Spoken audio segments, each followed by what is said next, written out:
This is section 6.1 on the topic of inner product spaces. So the big idea here is that we're going to see really some pretty cool results by trying to apply what we are a little more familiar with in Rn to other vector spaces, not necessarily Rn. And really what we're going to be doing, as we're going to see, is trying to generalize the idea of a dot product that we have in Rn to something useful in a similar way in other vector spaces. So first, let's recall a couple things that we do know about Rn and the dot product there. We've seen we can express the norm of a vector in Rn. We can express its norm, its length, in terms of the dot product, right? If you remember, this is just the square root of the vector dotted with itself. So somehow that dot product gives us a way to define the norm of a vector in Rn. Angles are also related to this dot product. Remember, if we had two vectors, we call them u and v in Rn, then the angle between their tails, situated this way, satisfies that cosine of that angle, cosine of theta, is the dot product of the two vectors divided by the product of their norms. And since each of these norms is itself in terms of the dot product, by what we just wrote down up here, we're seeing really everything about this angle is, all the information about this angle is given just by dot product information, right? So if I know the dot product, or anything I need to find relating to the dot products of these two vectors, so long as I have that dot product, I can define the angle. Likewise, we can define distance. Remember the distance between two vectors in Rn. We said that was really, one way to say this was really just the norm of the difference between these vectors. Right? It's the norm, the size of the difference, right? How much is between these? That's the distance between u and v. But since norm is really just a dot product, or is really just given by an expression involving dot product, we see that that distance is, in fact, again, coming down to just needing a dot product to express it. Okay, so something about that dot product is very important. It let us define very useful concepts in Rn, things very useful to us. So we're going to try to really expand this idea of the dot product to something useful in very similar ways for other vector spaces. It turns out what we're going to call those, that kind of more generalized version of the dot product, we're going to call that an inner product. Right? We're going to say that that inner product generalizes what we've seen here with the dot product to general vector spaces, not just Rn, where the dot product's defined. So let's go ahead and define this inner product we've been describing here. We're going to say an inner product on a real vector space V is a function that associates a number denoted inner product u with v, so this bracket notation here, associates a number denoted this way with each pair of vectors u and v in the vector space. So you take any two vectors in this vector space, you denote their inner product this way, but that's really just some number, right? That inner product function, however you define the rule for what this number equals, it must satisfy the following for vectors u, v, and w, and scalar c. And all of these are really just some of the key characteristics of a dot product for Rn. We're going to require that this inner product that kind of generalizes that concept should have all those same properties in these more general vector spaces. So to be an inner product, we define that it must satisfy these four axioms that are really kind of inspired by that dot product. First axiom that this function must satisfy, the symmetry axiom, says that if I take the inner product of u with v, that must be the same as the inner product of v with u.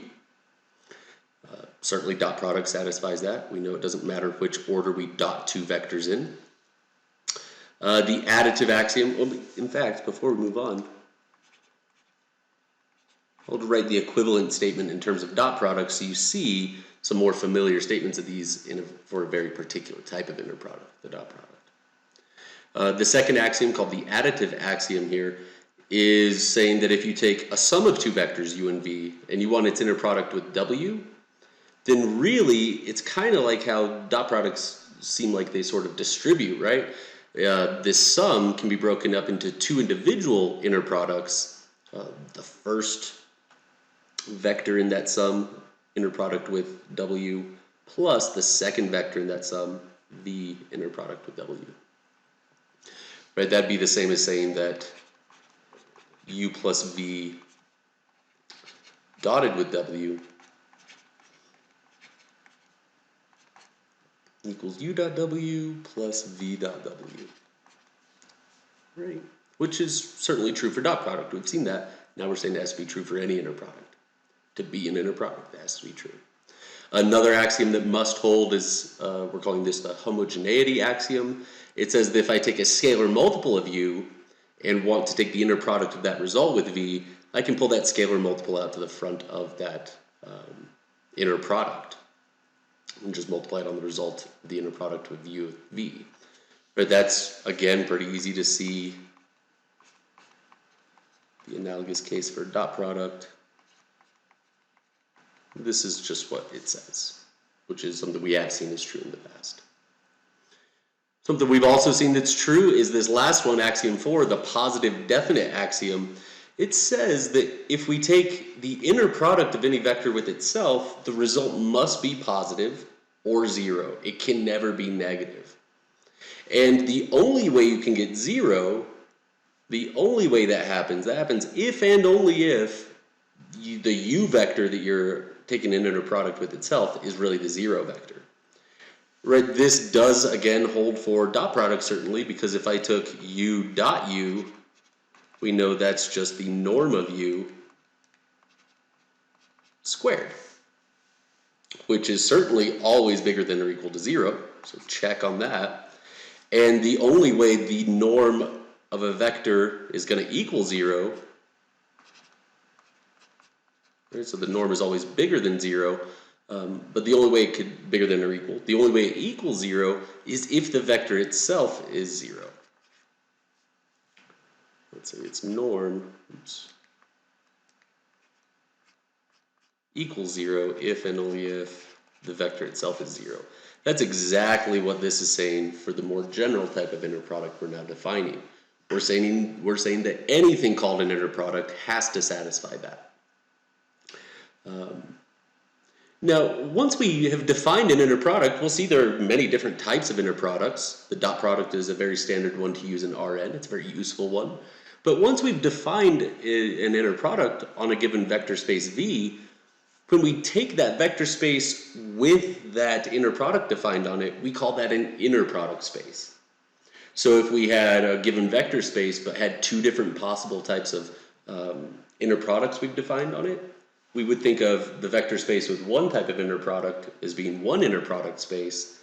That same vector space with a different inner product is a different inner product space. Right, so the pairing of a vector space with a particular inner product, that is called an inner product space. Important to note, we're going to see this here, that a given vector space may have different inner products defined on it, just as I was mentioning. We're going to see an example to show this right out of the gate. Let's look here. The usual dot product in Rn is an inner product. We haven't specifically shown that, but hopefully it was believable from these axioms that the usual dot product, I mentioned that it satisfies all these. I didn't prove it, but it is certainly true that the usual dot product in Rn is an inner product.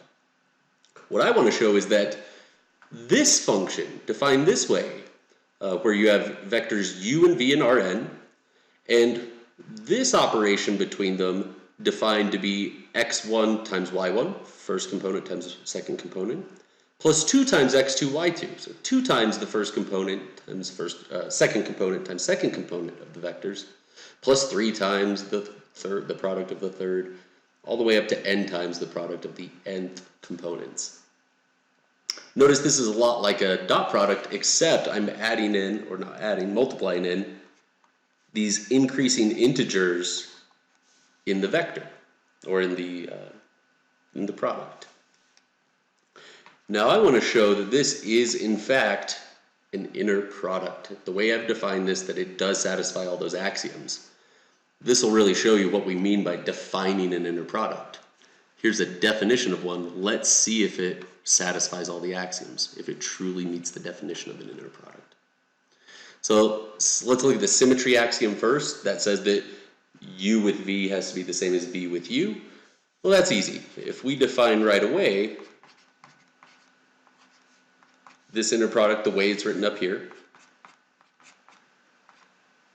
we'll even put the 1 out front so we think of it as being n times the nth components multiplied. Ooh, not commas, we're adding.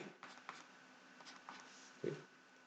So by the definition of this operation here, this function, when we take U with V, where U is x1 through xn as its components, V as y1 through yn as its components, then this is what the little function would spit out here. But notice these are just scalar multiplications here, which can be reversed, right? We know those are totally allowable. It's totally allowable to rewrite those in the opposite order. And now, since we've reversed it, this is by definition the v vector applied with the u vector, right? I've reversed the order here, which means by definition I've reversed the order here. And we got the same result, right?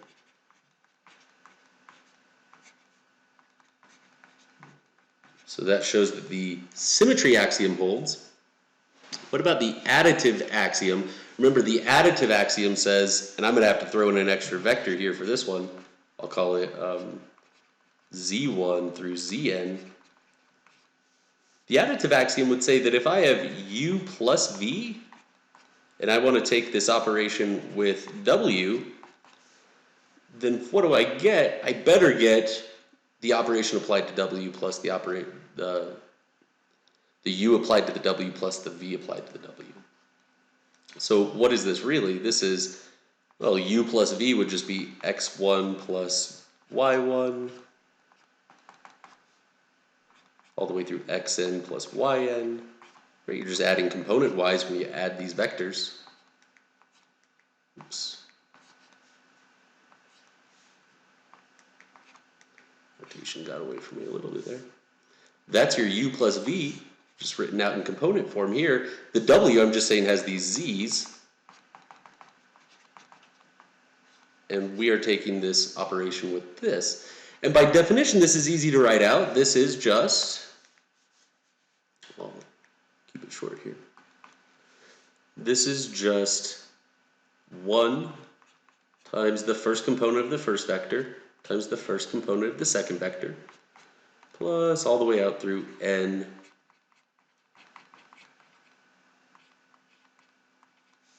fit it on the screen there, okay. And now what can we do? Since this again is just scalar stuff out here, we can distribute the z1 through the x1 plus y1, distribute the zn through the xn plus yn, and what do we have? 1 times x1 z1 plus 1 times y1 z1 all the way out through n xn zn plus n yn zn. And if you regroup these, you could split apart the stuff that has the x's versus the y's, and you would have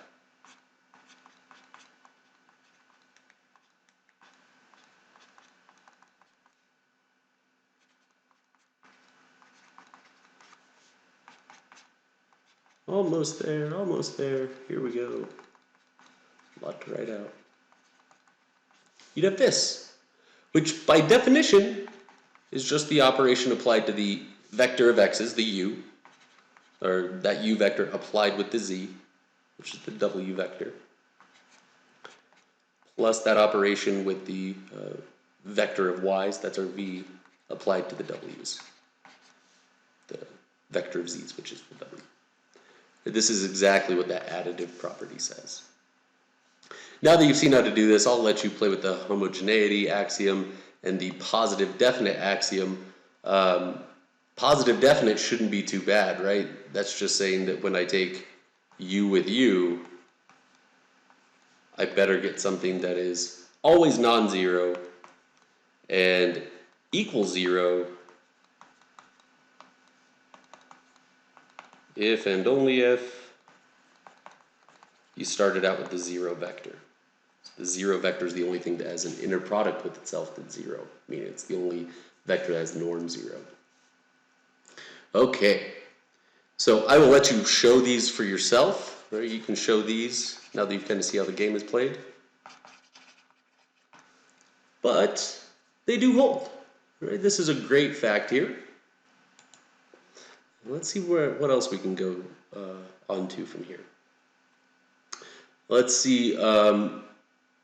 Certainly we've seen that on our end there are at least 2 different inner products. There are many more, but we've seen 2. The usual dot product. Now this strange, weird product I invented here. So we didn't finish the proof, but we saw the idea of how to show that that is an inner product.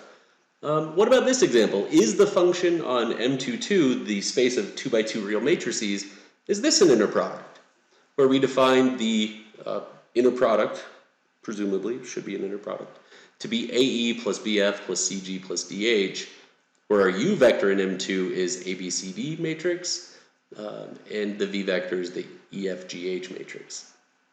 So it looks kind of like a dot product except for matrices, right? We're just taking the sum of the product of the corresponding components from both vectors. AE, that's first row, first column, times first row, first column. BF, first row, second column, times first row, second column, and so on. So this is another one. I think this is a decent one just to try out for yourself, but ask yourself, is this an inner product? Maybe take a minute, pause here, try to work through this problem before I reveal my thinking on this problem. Hopefully you've had a chance to do that by now. I'm going to say yes. This is an inner product. You can go through and show very easily, but notice this is kind of like just unpacking the U into an R4 vector.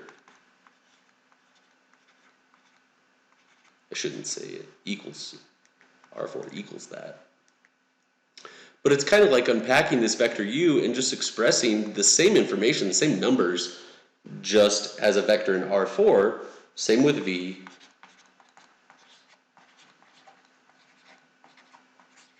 And then we know that this proposed inner product is really just a dot product, which does satisfy all of those axioms for an inner product. So maybe you can make a few quick leaps in your head to see how you can kind of translate through and see that this is going to have to be an inner product right away. I have not proven this clearly, but show it. It's a good exercise. Okay. What I wrote down here about transferring to R4 isn't a necessary thing to do to show to prove this. It's just how I can see right away that I expect this to be an inner product because it is so closely related to the dot product. Okay, let's see another example. Consider vector space CAB, that is the space of functions continuous on the interval from A to B. Let's show that the function that I've written down here defines an inner product on that vector space. We've shown in the past CAB is a vector space, right? The functions in there are continuous functions. We're going to define the inner product or propose an inner product that would say f with g gives us the integral from A to B of f of x times g of x dx. Let's show this is symmetric first. If we want to show this is truly an inner product, let us show that this is symmetric. This is super easy, right? By definition, f with g would give me this. But these are just scalar function quantities, function values, so I can reverse the order inside the integral. That doesn't change anything. And by definition, what I have left is g with f. So the symmetry property certainly holds because I'm allowed to switch around like this when I'm dealing with these scalar functions inside the integral. The additive property, this again is very easy. F plus g with h would just be f plus g, let's write it out, f of x plus g of x times h of x dx. But this h of x is going to distribute to both of these.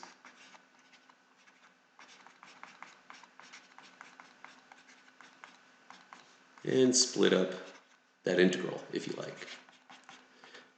And so what do we have left? We have, by definition, this integral is f with h, plus this one is g with h. So we have seen f plus g inner product with h. With this definition of an inner product, this function proposed for our inner product does end up being f with h plus g with h. Exactly how it should be to satisfy the additive axiom. I'll let you show homogeneity. Again, that's very easy. So show yourself. Positive definite. Let's take a look at this one. So positive definite says if I take a continuous function, a function continuous on the interval from a to b, then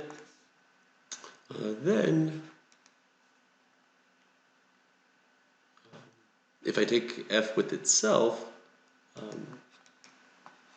we're saying this has to be never negative, and it will equal 0 if and only if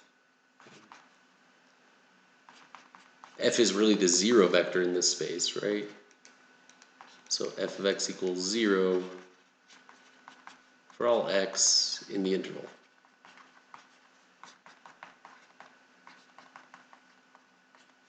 Right?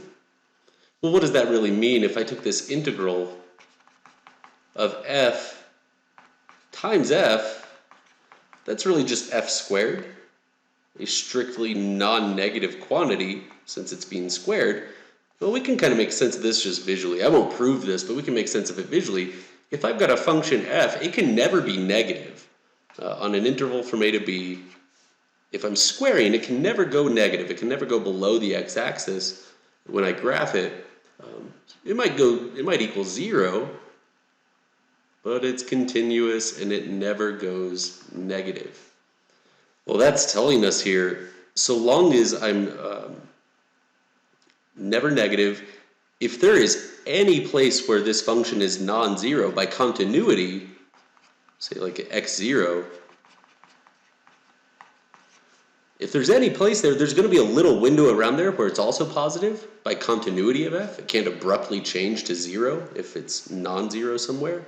And so you will get at least some positive contribution to the integral because we can see this little positive area here, right? This area above the axis. And no other area, no other region, no other chunk of area in this interval from a to b can cancel that positive contribution out, because all the other areas have to be above the axis as well, because f squared is positive. This is f squared of x that I've plotted. So we've seen that the only way you can get no area at all is if the function equals 0 everywhere. So that's my kind of graphical explanation, not a proof by any means, but maybe that's believable for why this type of inner product is in fact positive definite. So let's actually look at some examples here. Let's consider f of x equals x plus 1 and g of x equals 1 minus x squared, functions in P2, which means they're also in C01. P2 is second degree polynomials, which are certainly continuous on 0 to 1. Let's compute the inner product of f with g using that inner product as above. So this inner product, where our interval is a to b, equals 0 to 1. 0 to 1 in our example.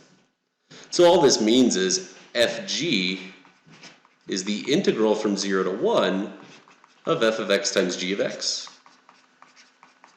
which is the integral from 0 to 1 of x plus 1 times 1 minus x squared. And this is pretty easy. I'm going to go ahead and just pause the video and calculate this out, and I'll magically reappear with the answer up. Would trust you can do the integration on your own. Go ahead and work it out. And voila, here's my solution. I get that the inner product between f and g, which is just this integral, after multiplying out that integrand, just integrating term by term on that polynomial, I get that the inner product between f and g is 11/12. And what that means is a little unclear at this point, but maybe we can get some sense of it with some more examples later on. Let's move on from here and talk about what we do with these inner products. Just like with the dot product, we defined norm, angle, and distance in Rn. Well, with the general inner product, we can define norm, angle, and distance in a general vector space V. That's what we have started here, this definition. Let V be an inner product space. The norm of a vector V in that inner product space is denoted the usual way for a norm, right? Those double bars there, and is defined by, maybe you can guess this. Remember, for Rn, it's the square root of V dotted with itself. Here, to make this more general, we just don't use a dot product. We don't specify the type of inner product. That is particular to the inner product space we happen to be dealing with, V. So this is how we're going to define it. And all we need to do that is the existence of one of these inner products. Notice how we define the inner product will affect the norm, so it does matter very much that there are different inner products and different, that can be defined on different vector spaces. So we have to be very careful to know what our inner product is on this inner product space. A quick example here, let's find the norm of f and g in C01 from the previous problem. Remember f and g, these functions up here, x plus 1, 1 minus x squared, on 0 to 1. This is going to be pretty easy. We're just going to say f, what was it? Already forgot. Let me scroll back up, be safe here. X plus 1, 1 minus x squared.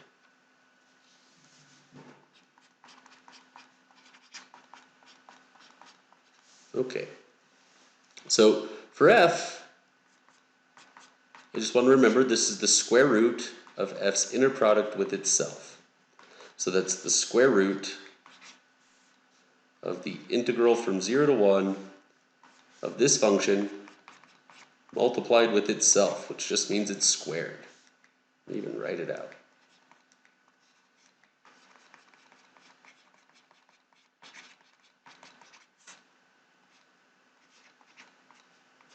Right, and different inner products might have you integrate from as different over a different interval, not 0 to 1 necessarily. That's very common, but that's why we first started talking about this in terms of the vector space CAB instead of C01.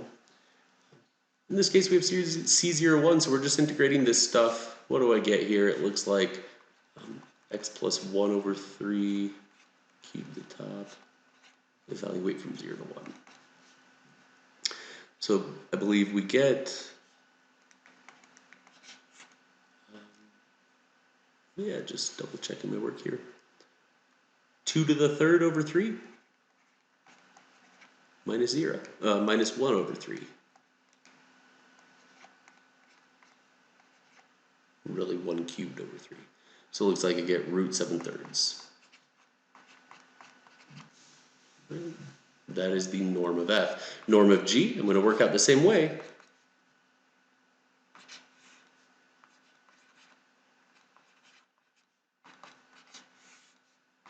Same exact way.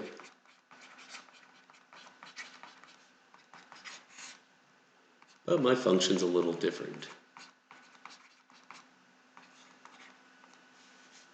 So you can integrate this any way you like. I'm going to expand this out and integrate.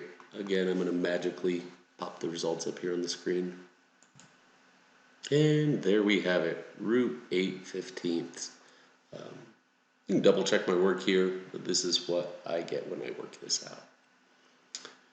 Okay, so let's take a look at what we can say here. Notice all we're saying here is that the norm is somehow like the size of one of the vectors in a vector space. So here we're just saying that the norm of f is a little bigger than the norm of g, right? Somehow f, in some sense, in the sense of this norm we've defined up here, this inner product that we've defined here, f is bigger than g, right? Notice all that means is that when you square it and integrate, you get a bigger number. That's all we're really saying. It's bigger over this interval from 0 to 1 in that sense. Now, let's do another example here. Let's compare the norms of h equals 3x squared plus 2x and j equals 6x squared plus 4x in P2 with the inner product defined by fg equals integral negative 1 to 1 f of x g of x dx. Notice I've changed those integral bounds. Instead of 0 to 1, now we're negative 1 to 1. This still defines an inner product.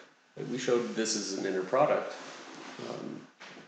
So long as we have some finite number a to b here. So I'm going to first compute the norm of h. Same way as we did before, I'm just going to take the square root, the integral from negative 1 to 1 of h of x squared. And I will again go through this kind of quickly here.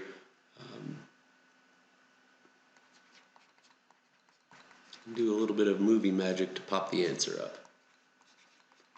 Okay, so I will show you what this gives me. You might want to try this on your own as well. Let's see what we get. And finally, after a little bit of work, here's what I get. So all I did was expand this out. I squared this binomial here.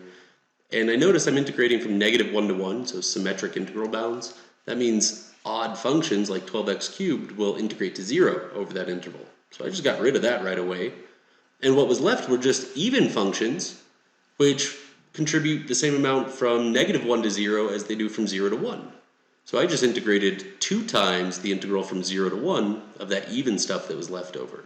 Right? Cut the interval in half, but double the value to account for the negative 1 to 0 region that we're no longer integrating over.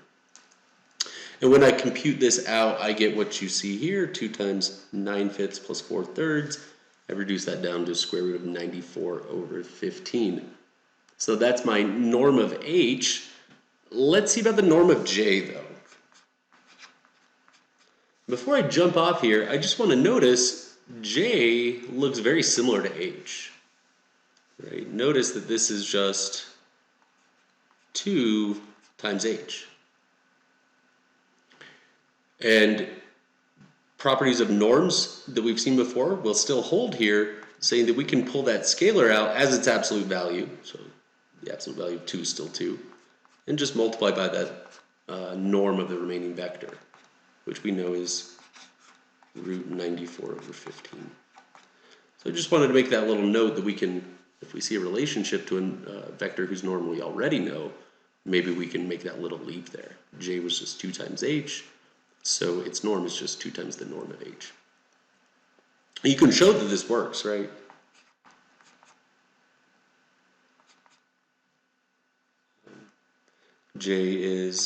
Norm of j is the square root of integral from 0 to 1 of j squared. But this is just integral from 0 to 1 of 2h squared, which is integral 0 to 1 of 4 times h of x, h squared of x dx. And the 4 comes outside the integral as a 4, then outside the root as a 2.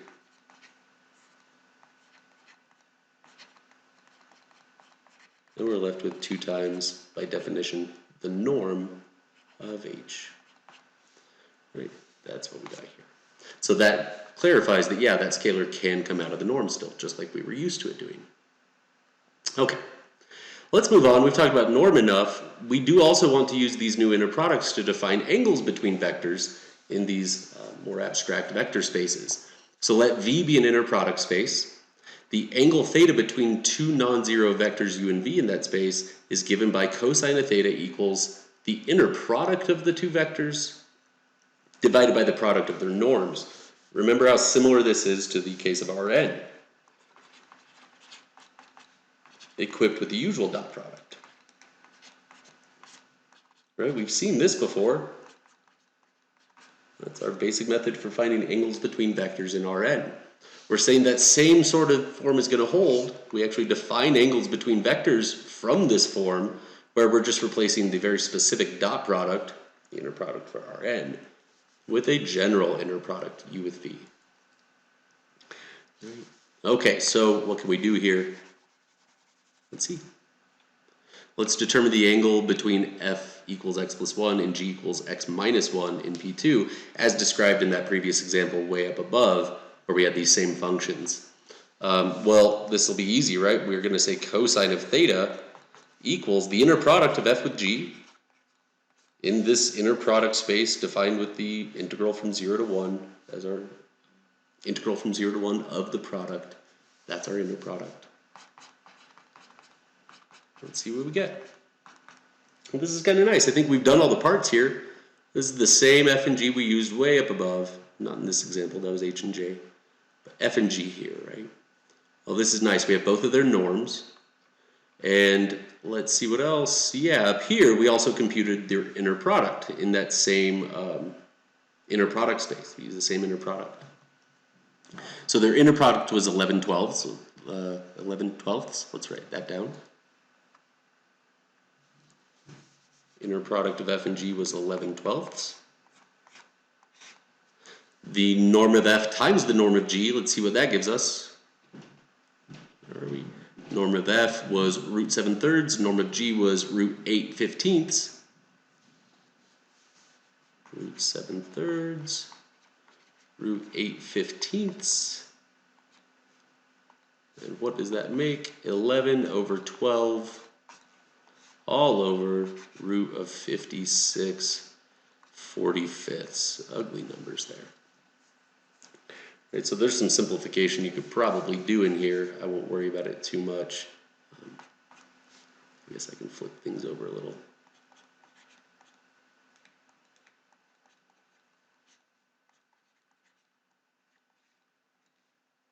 Yeah, you could rationalize and everything like that.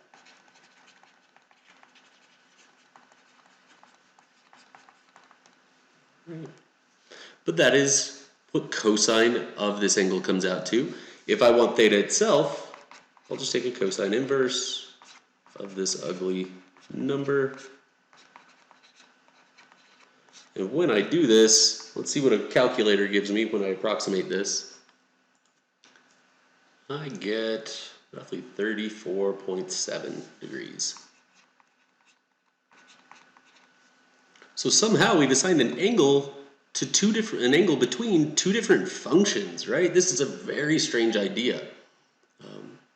So we can't directly think of this visually anymore, what this angle means, but it's still very useful. It gives us a sense of how similar or different these things are, or the directions they span are relative to this in this vector space, P2. Okay.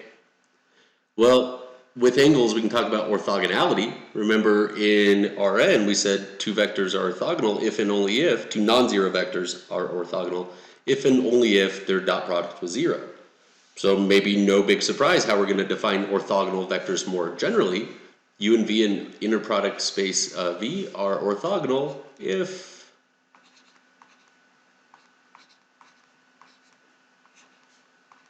their inner product is 0 instead of dot product. That's how we generalize this. Okay, let's take a look here. And I should be a little more specific, I guess. This should be if and only if, and U and V should be non-zero. We only talk about non-zero vectors being orthogonal because orthogonality has something to do with relative direction to each other, and zero vectors don't have direction. So let's say these are non-zero vectors in whatever inner product space we're talking about. So let's look at this example. Let's find a function g which is orthogonal to this function f, 3x squared plus 2x plus 1, in P2, the space of second degree polynomials, with that same inner product we've harped on a little bit already. Well, what am I going to do here? I need a description of this g function. So let's define it this way. G of x is going to be ax squared plus bx plus c. Right, that's how I describe it. General element of P2. It's just a general quadratic function. And now I can write down what f with g would give me, or the inner product of f with g would give me.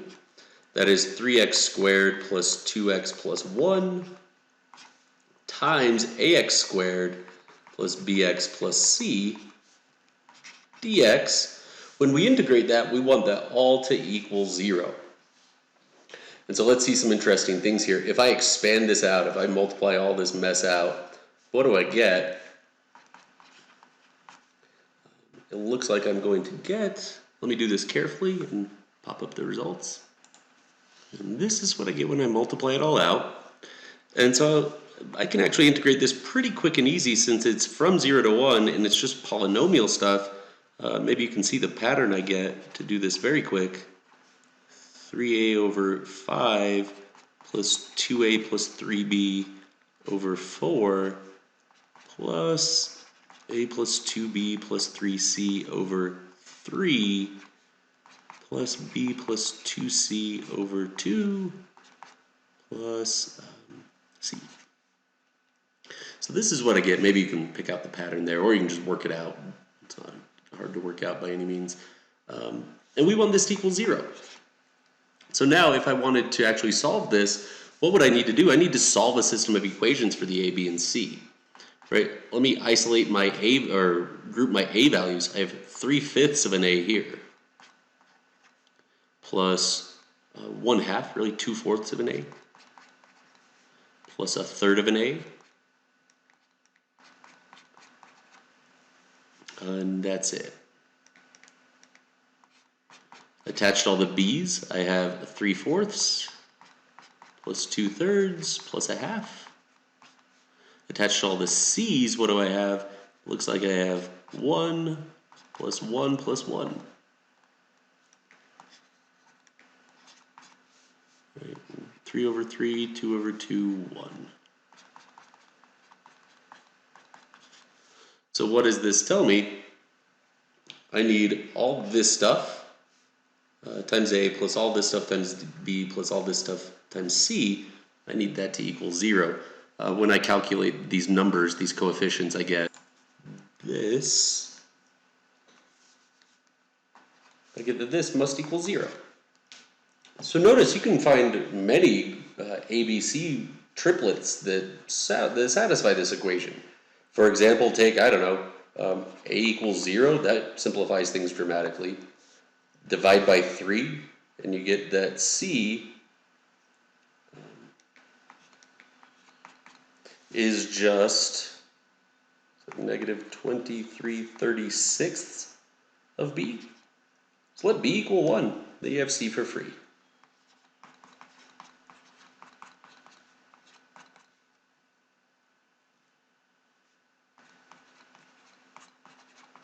Right? And this gives it to you. This gives you your g function that is orthogonal to f in P2. Right? This g function, we let a be 0, so that's gone. The b coefficient, remember that's our 1, plus c out here, that's plus negative 23/36. That is an example of a function g that's orthogonal to this function f in P2. There are many functions g. As we've seen, there are infinitely many of them. Any ABC that satisfy this equation we wrote here, those put onto the coefficients of x squared, x, and x to the 0 constant, will give you something orthogonal to f. Okay, so let's go a little bit further, and let's note that how to visualize that isn't clear, right? There's no good way to think of that orthogonality graphically other than thinking about it as always coming back down to orthogonal in the sense of this inner product. Okay, so the last big thing we want to use inner products to define more generally in general vector spaces is distances. Let V be an inner product space with vector norm defined as usual, square root of the inner product of a vector with itself. The distance between two vectors, or points, in this vector space V is denoted d of uv and is given by this same formula we saw in Rn. The distance between u and v is the norm of the difference vector. But now we remember that that norm in the more general inner product space is just the square root of u minus v with square root of the inner product of u minus v with u minus v. So, for example, let's look at which function is closest to f of x equals 1 plus x in C01 with that usual inner product that we saw before, where we integrate from 0 to 1. Didn't give myself enough room.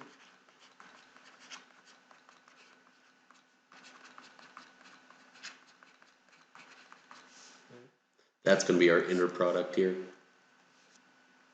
And so if we want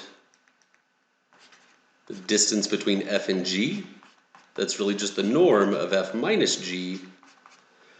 And just so we don't have to deal with the square roots, let's just compare the distances squared, right? The distance squared would just be the norm squared, which is just the inner product of f minus g with itself, but you don't have to take the square root if you've squared outside. Right? Comparing the square of the distances will still tell you what's closest to f. So this guy is going to be the integral from 0 to 1 of f minus g times f minus g. So what is that? 1 plus x, that's f. Minus g is negative 2 plus x. Right? Subtract this quantity. That's what we're taking and squaring before integrating. And so what does this give? Let's see. Integral 0 to 1. Really inside of here it looks like we have 2x minus 1, quantity squared. It's pretty easy to integrate.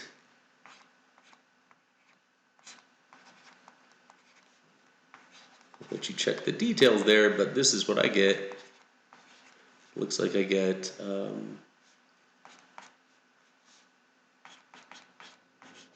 1/3.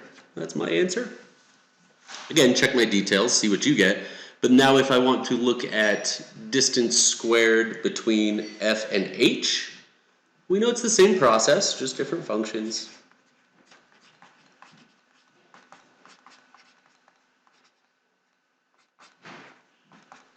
Right, we take f minus h, inner product with f minus h. We'll take that again from 0 to 1, being the integration of 1 plus x minus h is just minus x squared. That's f minus h. We have to multiply that by itself and integrate.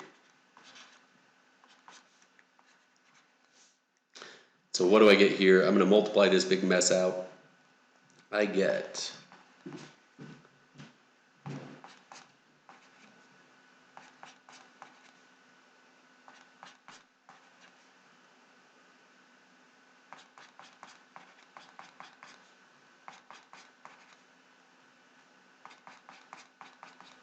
I think that's what I get. Let me double check.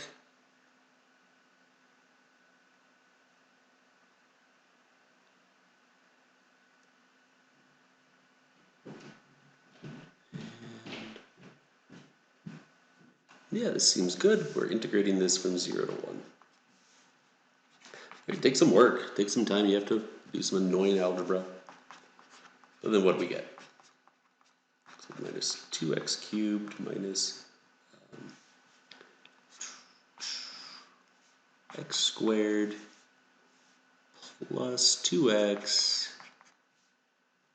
x to the 4th minus 2x cubed minus x squared plus 2x plus 1 dx. Good. And now I can integrate very easily.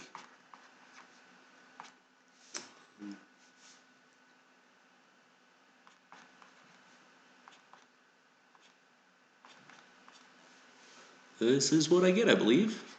You can check me on that. Be sure to, actually. I'm not positive about this. Did it in my head pretty quickly there. What do we have? It looks like this is 3/2 plus a 1/5. 2 minus half is 3/2 plus a 1/5 is 17/10. So which is bigger? Which function, g or h, is further away from f? Well, the distance from f to g squared is 1/3. The distance between f and h, 1 squared, is 17/10. This is much bigger, right? This is bigger than 1/3, meaning taking the square root would preserve the distance order there. So we answer h is further from f. Let's say it the other way. We asked which is closer. G is closest to F in the sense of this inner product space, right? Okay, now to wrap up real quick, I just want to mention that the usual dot product isn't even the standard inner product when we move to Cn away from Rn. Even though our vectors look very similar, in fact, let me write them better. Our vectors in Cn look very much like our vectors in Rn, right? They're just columns or rows of numbers, but now those numbers are complex numbers. They have a real and imaginary part potentially, not just a real part. And so it turns out a useful inner product space there is not the usual dot product. It's very similar. The most useful inner product there is where we follow that same general pattern of the dot product, except in the second vector in the product, we take the conjugate of those components. Right? The complex conjugate just means you reverse the sign on the imaginary part of the complex scalar there. So I just wanted to point that out, that you might think Cn is so similar to Rn that the most useful inner product should just still be the dot product. Turns out not. It turns out that this definition of an inner product makes the most useful inner product space Cn. Okay, that is it for this section. More coming up next.